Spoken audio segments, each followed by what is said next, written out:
Hello प्यारे बच्चों, स्वागत है DMS एजुकेशन पर। आशा करता हूं कि आप लोग स्वस्थ मस्त और अपने पढ़ाई में लगे होंगे। हमने कक्षा 10 का मॉडल पेपर फर्स्ट पार्ट कर चुके हैं, जिसमें से हमने खंड ब और खंड अ के सभी पार्ट कर चुके हैं और खंड ब के एक प्रश्न नंबर 1 का सभी क्वेश्चन कर चुके हैं। अब हम लोग प्रश्न नंबर 2 की तरफ चलते हैं। आइए हम लोग अपने प्रश्न नंबर 2 की तरफ चलते हैं। प्रश्न नंबर 2 की तरफ बढ़ते हैं। दिया है किसी समांतर श्रेणी का 17वां पद उसके 10वें पद से 7 अधिक है, इसका सर्वांतर ज्ञात कीजिए। चलिए सॉल्व करते हैं।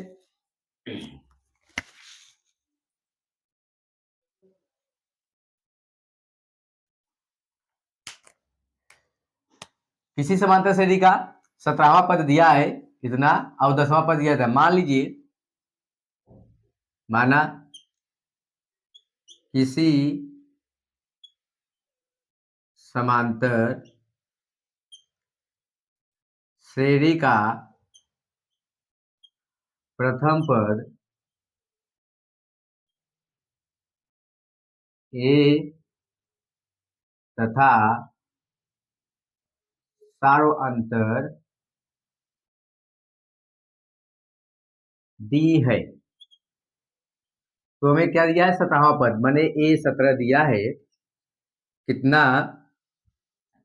ए 17 प्रश्नानुसार दिया है।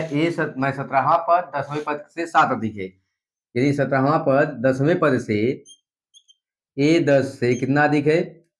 7 अधिक है। तो हम लोग फॉर्मूला जानते हैं, किसी भी समांतर से n वां पद होता है, n बराबर होता है a plus n minus 1 into D होता है। यदि हम यहाँ पे 17वां पद निकालना चाहे क्या होगा? माने a 17 बराबर a plus 17 minus 1 into D, तो a 17 बराबर a प्लस 16 डी हम लिख सकते हैं। तो इसलिए हम 17वां पद को क्या लिख सकते हैं? a प्लस 16 डी बराबर 10वां पद को क्या लिख सकते हैं? a plus 9 D. जैसे हम यहाँ पे इस फार्मूला में हम 10 रखेंगे तो यहाँ 10 में से घटाएं कितना आएगा? 9 आएगा। इसलिए हम 10वां पद को क्या लिख सकते हैं? a plus 9 D plus 7। तो यहाँ से a और a कैंसिल हो जाएगा, तो बचेगा कितना? 16 डी 9 आएगा माइनस 9 डी बराबर 7। हम घटाएंगे कितना आ जाएगा? 16 में से 9 घटाएंगे 7 डी बराबर 7। तो हमें क्या मिलेगा? डी बराबर 7/7, यानी डी का जो मान आएगा कितना आएगा? 1 आएगा। यही हमारा क्या होगा? सर्वांतर हो गया। अतः समांतर श्रेणी का सर्वांतर कितना होगा? 1 होगा। अतः समांतर श्रेणी का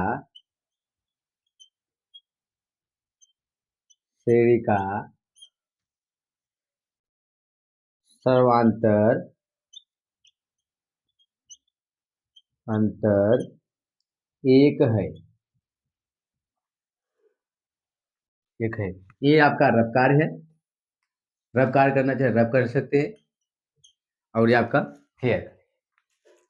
चलिए हम लोग प्रश्न नंबर 2 के ख की तरफ बढ़ते हैं। आइए हम इसे सॉल्व करते हैं। दिया है समीकरण अंडर में 2x² plus 7x plus 5 under में 2 बराबर 0 के मूल ज्ञात कीजिए। चलिए हम लोग इसे सॉल्व करते हैं। समीकरण दिया है अंडर में 2x² plus 7x plus 5 under में 2 इक्वल टू 0। तो हम इसे गुणनखंड से भी हल करते हैं। तो भाई पहले क्या करते हैं? हम लोग जानते हैं कि भाई अचर पद और x² के गुणांक को मल्टीपल करते हैं। अगर अचर पद और x² के गुणांक का मल्टीपल करेंगे तो आएगा कितना? इसका गुणा करें 2 आ जाएगा, 2 × 5 यानी 10 आ जाएगा। यानी अब क्या करते हैं? इस वाले भाग को यानी x के गुणांक को 2 भागों तोड़ा जाता है, विभक्त किया जाता है। यानी 7 को 2 भागों करिए, जरा गुणा करने में कितना आना चाहिए? 10, जोड़ने पर कितना आना चाहिए? 7। तो हम जानते हैं कि 5 दूनी 10 होता है। इसका जो खंड करेंगे 2 × 5 करेंगे। तो आप लोग पेपर वैसे मत कीजिएगा, ये केवल आपको समझाने के लिए किए हैं। तो माने आप डायरेक्ट यहाँ लिखिएगा, दो अंडर में 2x² प्लस इसे लिख सकते हैं 2x plus 5x plus 5 under में 2 इक्वल टू 0। तो अंडर में 2x² प्लस इसे लिख सकते हैं अंडर में 2 इंटू अंडर में 2x plus 5x plus 5 under में 2 बराबर 0। इसमें से ही दो पद में से अंडर 2 उभयनिष्ठ है, अंडर 2x उभयनिष्ठ है। तो अंडर 2 अगर बाहर करते हैं बचेगा कितना, x प्लस अंडर में 2। अगर इस वाले पद में से 5 अगर बाहर करते हैं तो कितना बचेगा, x प्लस अंडर में 2 बराबर 0। तो x प्लस अंडर में 2 बाहर करेंगे बचेगा कितना, 2 अंडर में 2x प्लस 5 इक्वल टू 0। या तो ए पद 0 होगा या तो ए पद 0 होगा। तो हम लिख सकते हैं x प्लस अंडर में 2 बराबर 0। तो x का जो मान आएगा यहां से माइनस अंडर में 2 आएगा, या 2 अंडर में 2x प्लस 5 इक्वल टू 0। तो इसे सॉल्व करेंगे तो अंडर में 2x इक्वल टू -5। तो इस x का जो मान आएगा माइनस अंडर में -5 अंडर में 2। अतः x के दो मूल जो आ गए, x के दो मूल होंगे तो क्या होंगे, यानी x बराबर जो आएगा -2 माने माइनस अंडर में 2 कामा -5 बटे अंडर में 2। यही आपका क्या होगा, दो मूल होंगे। आइए हम लोग दो के ग की तरफ बढ़ते हैं। दो का ग दिया है, एक त्रिभुज ABC की भुजा BC पर D एक बिंदु इस प्रकार है कि कोण ADC बराबर है कोण BAC के। तो सिद्ध कीजिए कि CA² बराबर CB इंटू CD। चलिए हम लोग इसे सॉल्व करते हैं।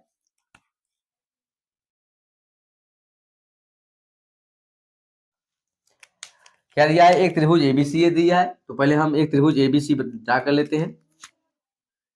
एक त्रिभुज ABC की बात कर रहा है। मान लीजिए एक त्रिभुज ABC है, ये A है, ये B है, ये C है, और इस भुजा पर एक बिंदु D है।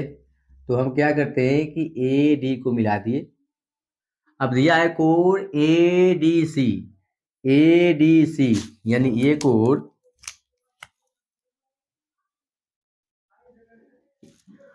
बराबर है कोण BAC के माने इस कोण के बराबर है।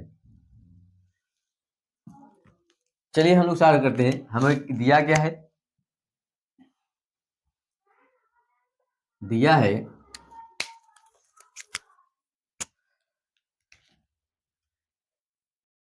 त्रिभुज ABC में BC पर बिंदु D इस प्रकार है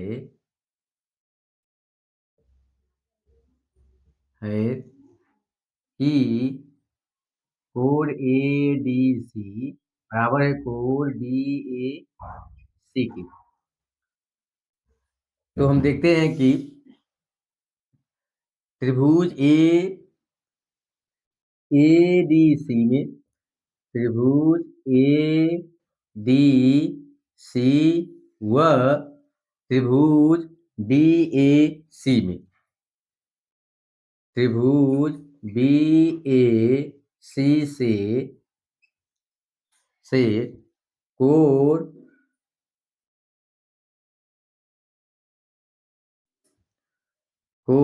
ADC बराबर है कोण BAC के, जो कि दिया हुआ है, हमके दिया है।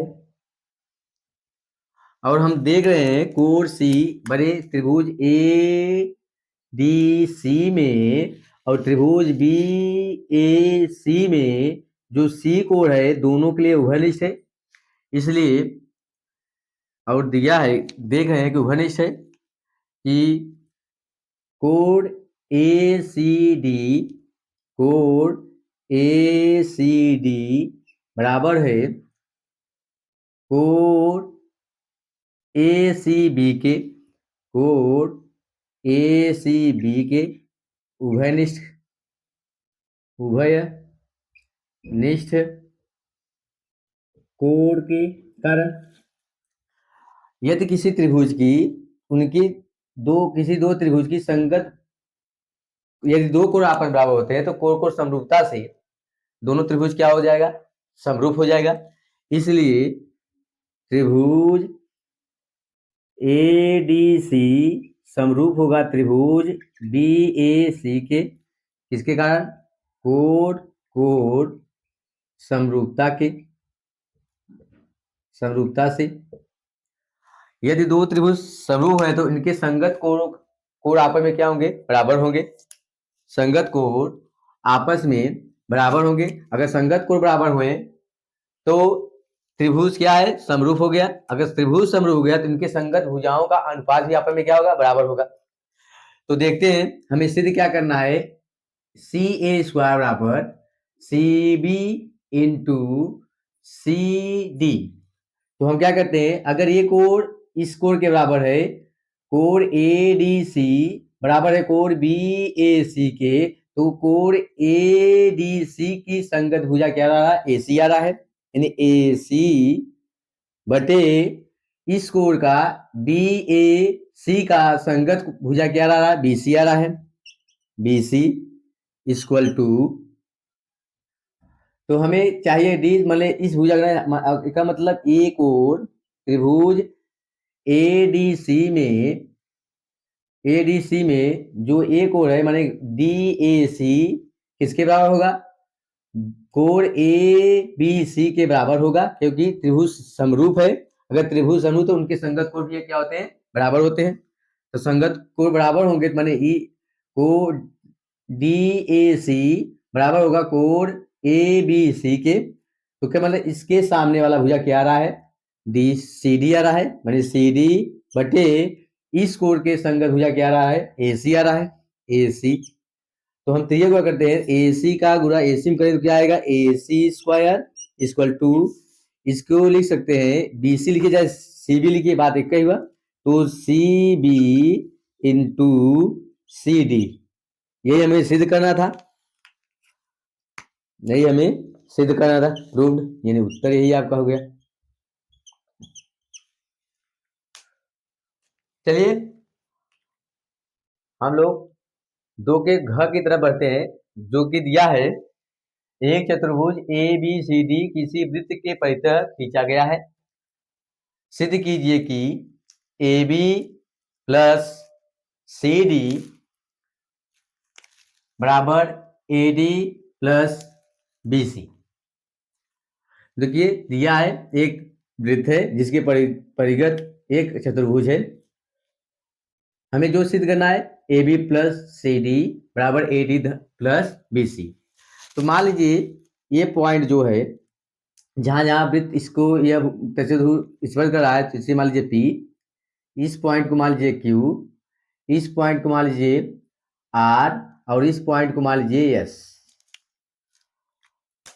तो हम जानते हैं कि आइए सॉल्व करते हैं।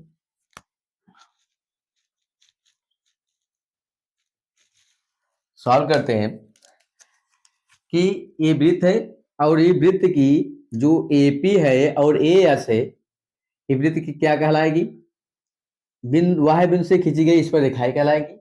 और इस पर रेखाएं क्या होती है, आपस में बराबर होती हैं।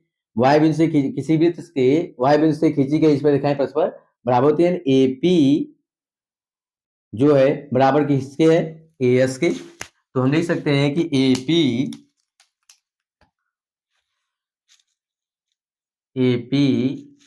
प्लस AP बराबर AP बराबर AS, इसे समीकरण 1 मान लीजिए। और ये भी माने ए भुजा अगर इसके बराबर है तो यानी ए वाला भुजा इसके बराबर होगा, यानी BP बराबर होगा बीपी बराबर किसके होगा, बीक्यू के। बीक्यू के समीकरण 2 मान लीजिए। इसी तरह से यहां देखेंगे बिंदु सी भी वाई बिंदु होगा, माने ए सी क्यू बराबर होगा सी आर के, मतलब सी आर बराबर किसके होगा, सी क्यू की। समीकरण 3 हो गया। और जो है डी आर बराबर किसके होगा, डी आर जो है बराबर होगा डी एस के, यानी डी आर बराबर है डी एस के। और कैसे बराबर है, हम जानते हैं कि किसी वृत्त के वाय बिंदु से खींची गई इस पर रेखाएं परस्पर बराबर होते हैं। तो भाई वाय बिंदु से खींची गई इस पर रेखाएं आपस में क्या होती है, बराबर होती है, इसलिए क्या हुआ, बराबर हो गया। अब इन चारों समीकरणों को आपस में समीकरण 1 धन समीकरण 2 धन समीकरण 3 धन समीकरण 4, तो समीकरण जोड़ेंगे तो बायां पद छूटेगा, दायां पद छूटेगा। हम लिख सकते हैं जैसे ए पी धन बी पी धन सी आर धन d r equal to a s धन बी क्यू धन सी क्यू धन डी एस। एपी और बीपी साथ ले लीजिए, एपी प्लस बीपी धन सी आर धन d r d r c r धन डी आर धन ए एस और डी एस साथ ले लीजिए, यहाँ पे बराबर चिन्ह रहेगा, धन बी क्यू धन सी क्यू साथ ले लीजिए। देखिए एपी और बीपी जोड़ेंगे तो क्या आएगा, एपी आएगा, ए बी धन सी आर और डी आर को जोड़ेंगे क्या आएगा, सी डी आएगा, बराबर ए एस और डी एस को जोड़ेंगे तो क्या आएगा, ए डी धन बी क्यू धन सी क्यू को जोड़ेंगे क्या आएगा, बी सी। यही हमें क्या करना था, सिद्ध करना था। यही हो गया आपका उत्तर।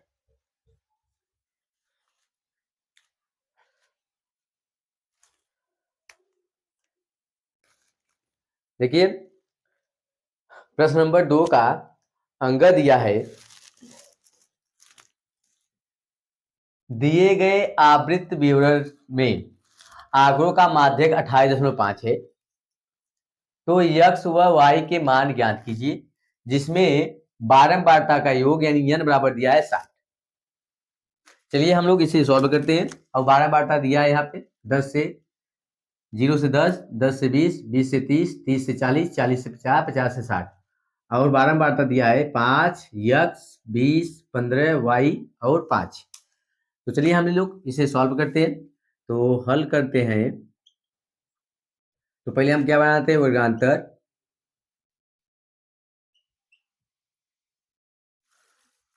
वर्गांतर बाद बारंबारता आता है आपका। माध्यिका माध्यिका अगर माध्यक मतलब माध्यिका दिया है तो हम क्या निकालते हैं, अगला सी एफ निकालते हैं। तो ये आपको खाना कार्य बना लेना है अच्छी तरह से।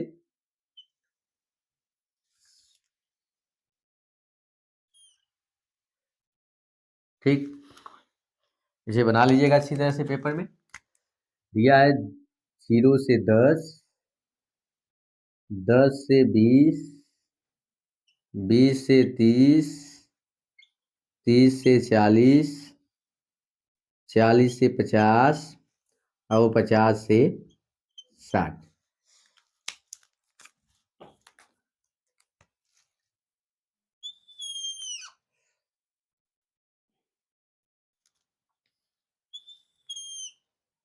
यहां तक आप लोग बना लीजिए। कट। अब यफ जो दिया है 5 दिया है, यक्स दिया है, 20 दिया है, 15 दिया है, y दिया है और कितना दिया है, 5 दिया है। तो हम क्या कहते हैं, हम संचयी बारंबार क्या करते हैं, बारंबारता का पहला पद ऐसे ऐसे उतार लेते हैं। अब इन दोनों का योग 5 और x को जोड़ने में कितना आएगा, x प्लस 5 आएगा, या 5 प्लस x कहिए चाहे x प्लस 5 कहिए। फिर हम इन दोनों को जोड़ेंगे, x प्लस 5 और 20 को जोड़ेंगे, कितना आएगा, x प्लस 25 आएगा। फिर x प्लस 25 को 15 में ऐड करेंगे, कितना आएगा, x प्लस 15 जोड़ने कितना आएगा, 40 हो जाएगा। फिर इसमें x प्लस 40 में y जोड़ेंगे तो आएगा कितना, x प्लस y प्लस 40 आएगा। फिर इसमें कितना ऐड कर दें, 5 ऐड करने का कितना आएगा, x प्लस y प्लस 45 आएगा। यानी बारंबारता का जो n का मान आएगा, जो n का मान आएगा, इसे ऐड करने पर हमको यही मिलेगा, x प्लस y प्लस 45।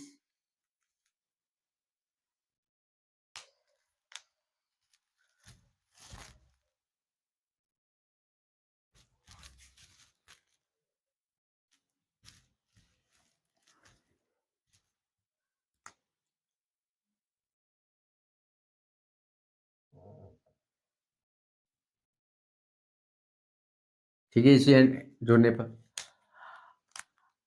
देखिए हमें दिया है माध्यिका कितना दिया है, 28.5 दिया है। तो 28.5 से हमें क्या ज्ञात करना होगा कि यानी माध्यक वर्ग ज्ञात होगा। माध्यक वर्ग किसमें आएगा, यानी 28.5 जो दिया है, यानी माध्यक वर्ग किसमें आएगा, 20 और 30 के बीच में आएगा। 28.5 इसी के अंतर्गत है, यानी हमारा माध्यिका वर्ग कितना मिल गया, 20 और 30 मिल गया। ये जो है माध्यिका वर्ग है। तो माध्यिका वर्ग हमें मिला क्या, 20 से 30, जो कि माध्यिका हमको दिया है। माध्यिका दिया है, माध्यिका दिया है कितना, 28.5 जो कि दिया है, दिया है। और हम देख रहे हैं कि n का मान 60 दिया है, यानी यहाँ पे n का मान जो निकाले हैं, यानी x n बराबर कितना है, x प्लस y प्लस 45 है। तो यहाँ पे 60 रखेंगे तो यानी x प्लस y प्लस 45 बराबर 60, यहाँ के लिखी चाहिए, यहाँ देखिए बात एक ही हुआ। तो यानी x प्लस y बराबर कितना आएगा, 60 प्लस माइनस 45। तो हम इसे घटा देंगे, कितना आएगा, x प्लस वाई का जो मान आएगा 15 आएगा। इसे समीकरण 1 मान लीजिए। अब हम देख रहे हैं इस माध्यिका के आधार पर, जो माध्यिका के आधार पर देख रहे हैं, तो हमें जो मिल रहा है माध्यिका वर्ग किसमें आ रहा है, इस वे पद में आ रहा है, यानी 20 और 30 के बीच। ये हमारा माध्यिका वर्ग होगा। पेपर मार लोग ऐसे मत करिएगा, माध्यिका वर्ग होगा। तो हम फार्मूला जानते हैं कि माध्यिका वर्ग में जो पहला पद होता है, L1 बराबर 20, L2 बराबर 30, माध्यिका वर्ग कितना है, F हो गया, F बराबर कितना है, 20 है। और इसके पहले जो कहा था CF मैंने संचयी बारंबारता, CF माध्यिका वर्ग के पहले आने वाला बारंबारता माने x प्लस 5 दिया है। अब इसका फार्मूला होता है माध्यिका वर्ग मैंने यम नाट बराबर, माध्यिका बराबर होता है, यम नाट मतलब माध्यिका, माध्यिका बराबर होता है, यहाँ लिख दे रहे थे, माध्यिका बराबर होता है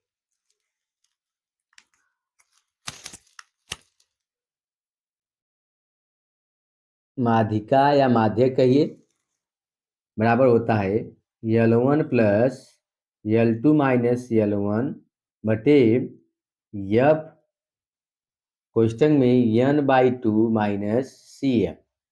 ये होता है फार्मूला। आप लोग इस फार्मूला को रख लीजिए, या तो आपके एनसीईआरटी बुक में यही L1 और माइनस L2 को हम क्या मानते हैं, H, यानी L1 L2 माइनस L1 को क्या मान लेते हैं, H, यानी यहाँ पे क्या रखा हुआ है, H रखा हुआ है। तो ठीक है, चलिए हम लोग चलते हैं आगे, सॉल्व करते हैं। तो माध्यिका वर्ग में दिया कितना, 28.5 बराबर L1 कितना हो गया, 20 प्लस L2 कितना हो गया, 30 माइनस 20 बटे अब कितना है 20। क्वेश्चन में 2 माइनस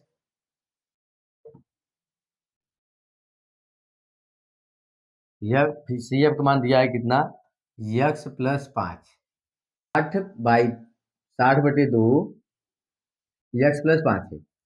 चलिए हम सॉल्व करते हैं इसे। 20 को इस तरफ पे पक्षांतर कर लीजिए, कितना आएगा 28.5 माइनस 20 बराबर, इसे घटाएंगे कितना आ जाएगा तो 10/20।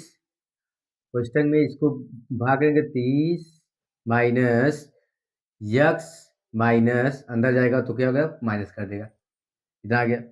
अब इसे हम घटाएंगे कितना आएगा 8.5, इसे कैंसिल कर देंगे, 2 बचेगा, 2 इस पे गुणा हो जाएगा, 2 हो जाएगा बराबर कितना हो जाएगा 25 माइनस यक्स, गुणा करेंगे कितना आएगा 17 आ जाएगा, और यक्स को इस तरफ बने प्लस यक्स बराबर 25, 17 को उस पर पछाना कर दीजिए, मैंने यक्स बराबर 25 माइनस 17, यानी जो यक्स का मान आएगा कितना आ जाएगा 8। जो यक्स का मान आ गया 8 आ गया। अब यही यक्स का मान हम कहाँ रख दें समीकरण 1 में। समीकरण 1 में यक्स का मान रख देंगे। समीकरण 1 में यक्स का मान रखने पर, जब यक्स का मान रखेंगे तो यक्स का मान रख दीजिए समीकरण 1 में 8 + y बराबर 15, तो जो y का मान आएगा 15 माइनस 8, तो y बराबर कितना आ गया 7। y का मान कितना आ गया 7। अतः x बराबर 8, y बराबर कितना आ गया 7 आ गया। लास्ट में आप लिख लीजिएगा 2 का चय दिया है, किसी कारण 12 खराब पेन 132 अच्छे पेनों में मिल गए। केवल देखकर यह नहीं बताया जा सकता कि कोई पेन खराब या अच्छा है। इस मिश्रण में से एक पेन या दिश्चर्या निकाला जाता है। निकाले गए पेन के अच्छा होने की प्रायिकता ज्ञात कीजिए। चलिए हम लोग सॉल्व करते हैं। क्या दिया है इसमें दिया है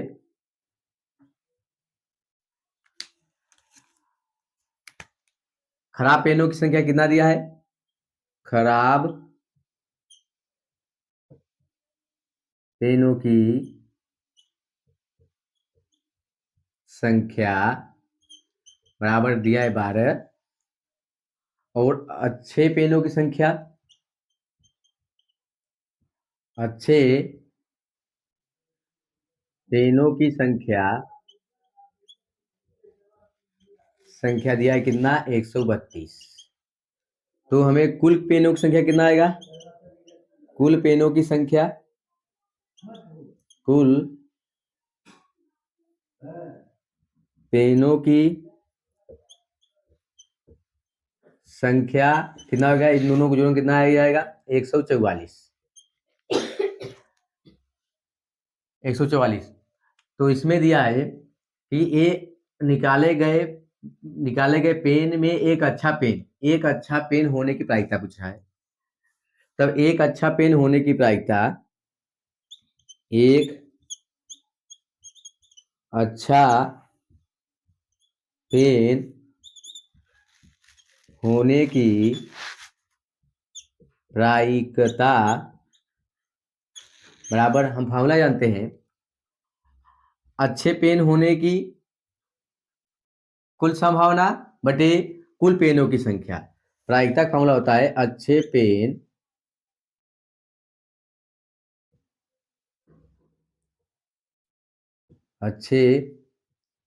पेन की संख्या बटे कुल पेन की संख्या।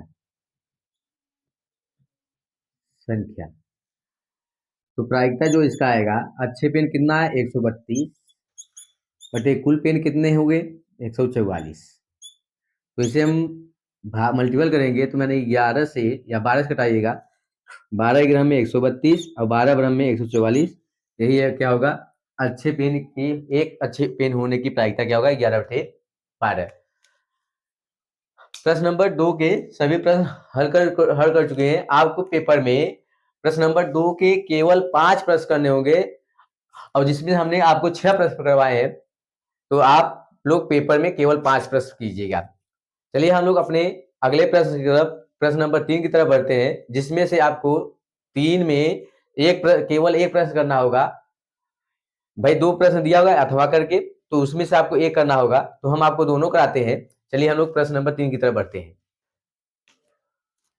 प्रश्न नंबर 3 दिया है, एक भिन्न 1/3 हो जाती है जब उसके अंश में से एक घटाया जाता है, और यह 1/4 हो जाती है जब हर में 8 जोड़ दिया जाता है। तो भिन्न ज्ञात कीजिए। चलिए हम लोग सॉल्व करते हैं। दिया क्या है, मान लीजिए भिन्न का अंश, माना भिन्न का अंश बराबर यक्स और भिन्न का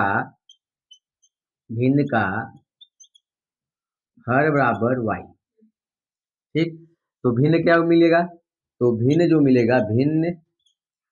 मिलेगा यक्स बटे वाई, हमें यानी यक्स वाई का मान चाहिए। अब प्रथम शर्त के अनुसार या प्रश्नानुसार, प्रथम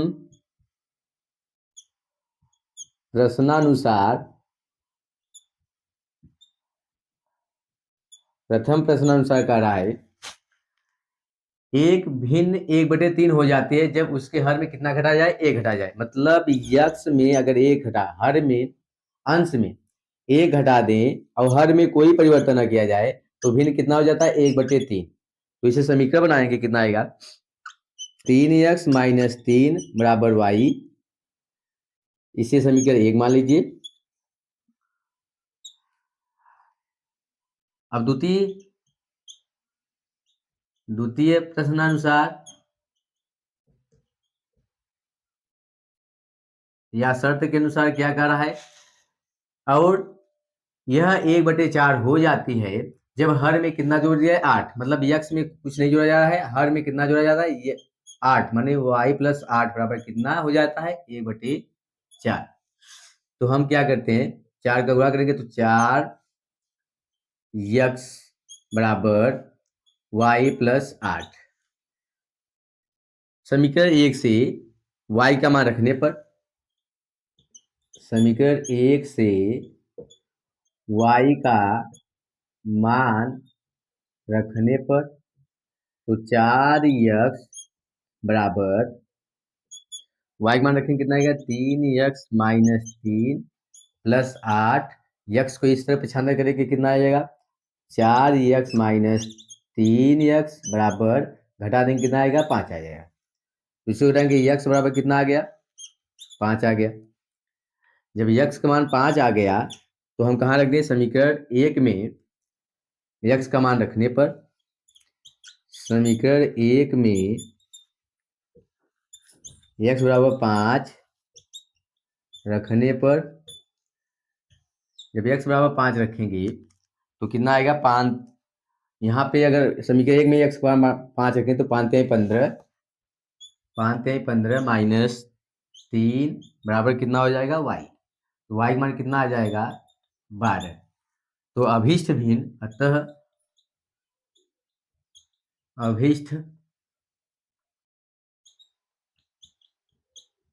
अभीष्ट भिन्न जो मिलेगा हमें कितना मिलेगा x बटे वाई। यक्स मान कितना है 5, y का मान कितना है 12। यही हमारा क्या होगा उत्तर होगा।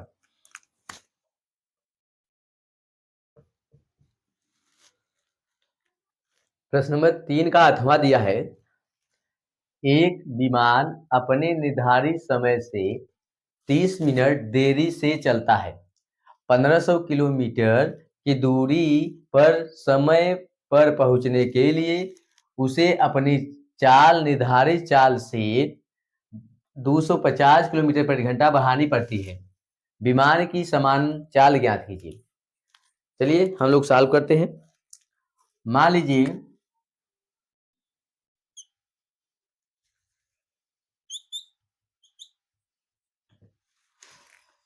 माना विमान की समान चाल माना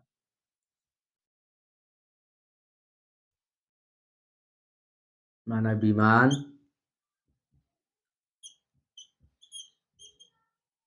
समान चाल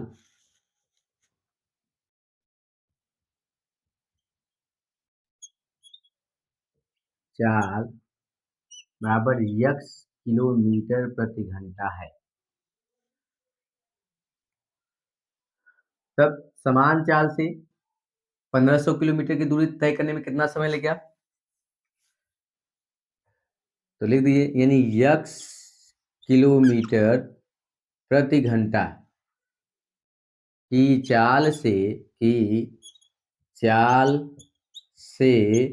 1500 किलोमीटर की दूरी तय करने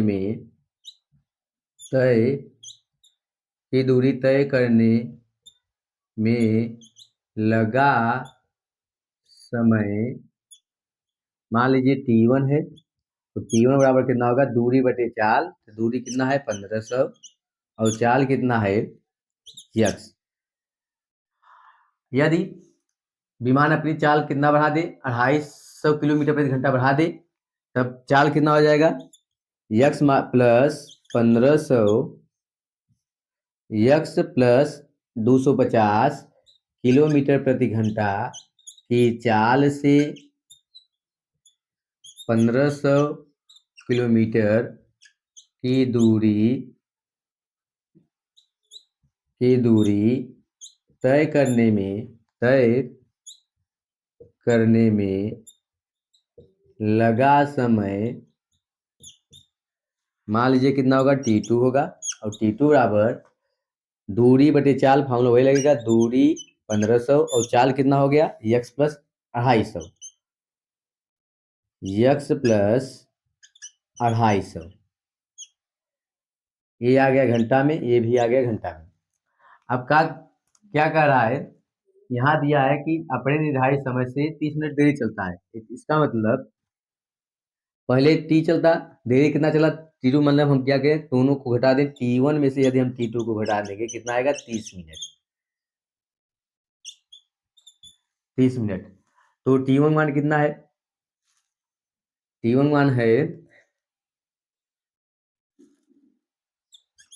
1500 बटे यक्स माइनस T2 मान है 1500 बटे यक्स प्लस 250 बराबर। अब 30 मिनट को हम घंटा में बदलेंगे तो 1/2 आएगा। 30 मिनट में कितना घंटा होता है? 1/2 मैंने आधा घंटा, मतलब 1/2। तो इसे हम सॉल्व करते हैं समीकरण को। इसे सॉल्व करने में जो समीकरण आएगा, मान लीजिए इसका 1500 पहले कॉमन ले लीजिए।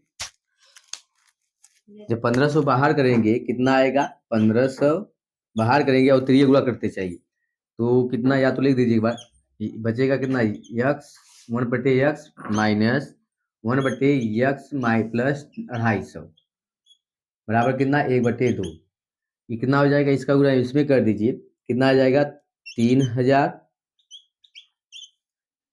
इसका 3 गुणा करेंगे कितना आएगा? यक्स प्लस 250 माइनस यक्स बटे, इसका इसमें गुणा करेंगे तो यक्स स्क्वायर माइनस प्लस 250 बराबर, यहाँ किसी ने बचेगा 1। तो हम यक्स से यक्स कटा दीजिए, 250 और 3000 गुणा करेंगे तो 25 या 75 मैंने 75,000, 75,000 बराबर कितना आएगा? X square plus 250 x. तो इससे समीकरण बनाएंगे 75 से उस पर ले जाइए, कितना आएगा x square plus 250 x minus 7500 बराबर कितना बचेगा 0।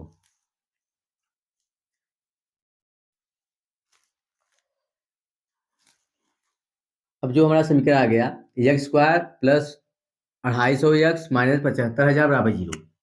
अब हम इसे क्या करते हैं, 250 को दो पार्ट में करके गुणनखंड करने पे तो 1000 में से अगर हम 725 घटाएंगे 750, तो इसे एक्स स्क्वायर प्लस 1000 एक्स में से यदि हम 750 यहाँ पे जो आएगा 75,000 नहीं आएगा, यहाँ पे जो समीकरण बना था लगभग आएगा आपका गुणा करने पर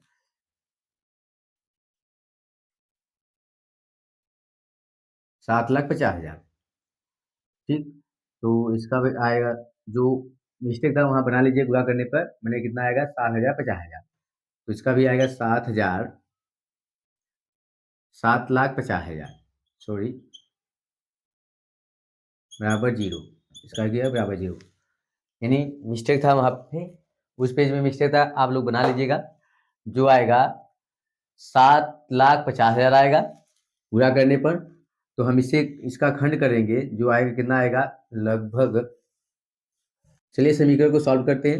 हमारा जो समीकरण आया है x square plus 250 x minus 7,50,000 बराबर 0। तो 7,50,000 में से हम 250 को दो पार्ट में करेंगे तो कितना आएगा लगभग, यानी एक्स स्क्वायर प्लस इसका जो घन करेंगे 1000 एक्स में से यदि हम माइनस 750 यक्स को हटाएंगे हमें कितना आएगा 250 आएगा, और इन दोनों का गुणा करेंगे कितना आएगा 7,50,000 आएगा, और माइनस कितना हो गया 7,50,000 बराबर 0। इसमें से एक्स स्क्वायर भाई एक्स बाहर करेंगे, एक्स प्लस 1000 माइनस में 700 अगर हम 50 बार करते हैं तो कितना एक्स प्लस हो जाएगा, माइनस का लिए है तो भाग करने पे आएगा 1000 बराबर 0।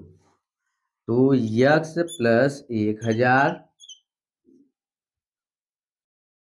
बाहर करेंगे कितना आएगा एक्स माइनस 750 बराबर 0। तो एक्स प्लस 1000 बराबर 0, तो एक्स का जो मान आएगा माइनस 1000। किसी भी वस्तु का चाल ऋणात्मक नहीं होता है। जब चाल ऋणात्मक नहीं होगा तो यह जो दिया होगा अमान हो जाएगा, यह क्या हो जाएगा अमान्य। इसलिए एक्स माइनस 750 बराबर 0, तो एक्स का जो मान आएगा कितना आएगा 750 आएगा। अतः विमान का जो समान चाल है, अतः हम लिख देंगे अतः विमान का समान चाल 750 किलोमीटर प्रति घंटा है। अतः विमान का जो समान चाल है 750 किलोमीटर प्रति घंटा है। आइए हम लोग अपने चौथे और पांचवें प्रश्न की तरफ बढ़ते हैं। चलिए आज हमें लगता है कि इस लेक्चर में बस इतना हो जाएगा, हम इसका एक भाग और बना देते रहे, जैसे कि माने जो टाइम है ज़्यादा न छोटा छोटा लेक्चर बने। इसलिए हम इस प्रश्न जो मॉडल पेपर का चौथा और पांचवा प्रश्न है, हम लोग अगले लेक्चर में बात करते हैं। यदि आपको यह वीडियो अच्छा लगा हो तो लाइक करिए, शेयर करिए और सब्सक्राइब करिए। धन्यवाद।